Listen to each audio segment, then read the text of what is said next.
ladies and gentlemen, my next guest made his Broadway debut in the revival of The Music Man, which received 8 Tony Award nominations, including 1 for Best Actor. Please welcome Craig Bierko.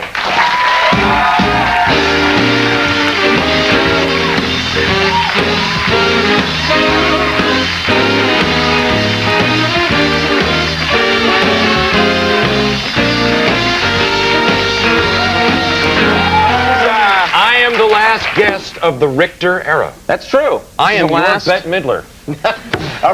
What an anemic testimony to a brilliant career in broadcasting. Well, just the power of this show, yeah. Makes me your That's right, we have no guests tomorrow. Tomorrow's a guest-free night, so you're the last... black tie, late-night event, I would guess. No black tie. That's expensive. No, we can't do that. First of all, congratulations. This Music Man is a smash here, and you're the toast of the town. Everyone's singing your praises, which has got to be a huge relief to you because you're a working actor. This means no auditioning. This means no going to these auditions for a while, isn't it? Yeah, until the show, closes one day, and then it's back to the thing I miss the most, actually, it was not the auditions are a horrible experience, but I actually miss getting together with a bunch of actors, and they would often have readings of scripts before the audition process actually even started. Just sort of get it on its feet, hear what it sounds like. And I remember about 10 years ago, I was doing one of these screenplay readings, and they had all these famous people around the table. I couldn't believe I was there.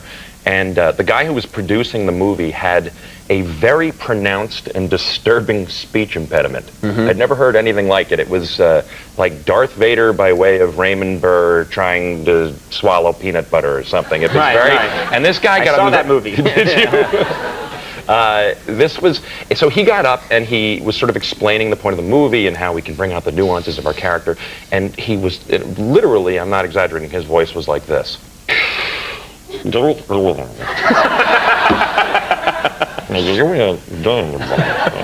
I'm looking at all these famous men. And all of these very famous people are sort of looking at each other and exchanging glances across the table. What the hell is going on here with this guy? And I wanted to share a glance with one of these famous people at the expense of another person. Of course, I wanted to join that club. Right. And the person who was sitting directly across from me was Robert Downey Jr. And I couldn't find my opening to glance while this guy was talking, and I very much wanted to give him this look, which everybody was sharing. Right. The classic, what's with this guy? Yes. Right. Found my opening, and this was the look that I gave Robert Downey Jr. Right. It came out wrong. It came out wrong. It works really good for Robert Downey Jr. look like this. Just go.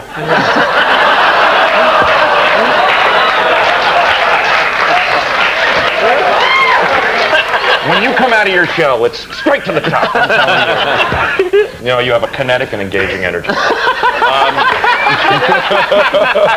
So how did he react to that in the way that you would imagine? We played best friends in the script, and he did not engage or look at me once for the entire rating. To this day, as a matter of fact. He was just done with you. I can't find him. I have no idea where he is. I'd love to. Oh. Now, you were on the show. Kind. You were on this show a year ago. You did a great job. Tonight. Yeah, a year ago tonight. Yeah. Okay, symmetry and all things. It was great. I remember you were very funny, but I can't remember what project or what movie you were pushing. I'm trying so hard to forget it too. It was a movie called The 13th Floor. My mother is heavily medicated. Yeah, right. I love my boy. Isn't he darling? Or a fan of Elevator Anomaly. Oh, we're gonna miss that. Yeah.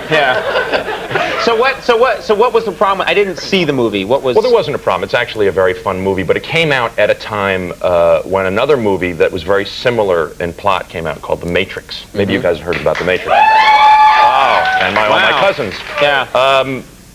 And I remember it was all these movies came out with very similar plots. It was sort of like, remember in the 1980s when all the fathers switching bodies with their sons movies came out? Right. Big was the most popular. Exactly. Of them. And I was in the Judge Reinhold one, basically. Ouch. Yeah. And Reinhold. Okay. Yeah. And I said to the publicist, I said, they were asking me a lot of questions about The Matrix. How do I deal with this? And he said, he was very proud of this. He said, just say that the 13th floor is a lot like The Matrix, but without all the special effects. That's a movie I'd want to see. Yeah, exactly. Because that's the part of The Matrix everybody hated. Yeah, exactly. Yeah, the rest of the story moves like a dental slide. Are you kidding me?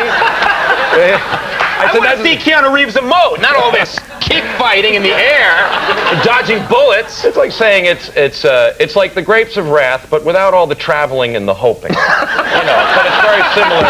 Dracula, but just the depression part. Very funny. Well,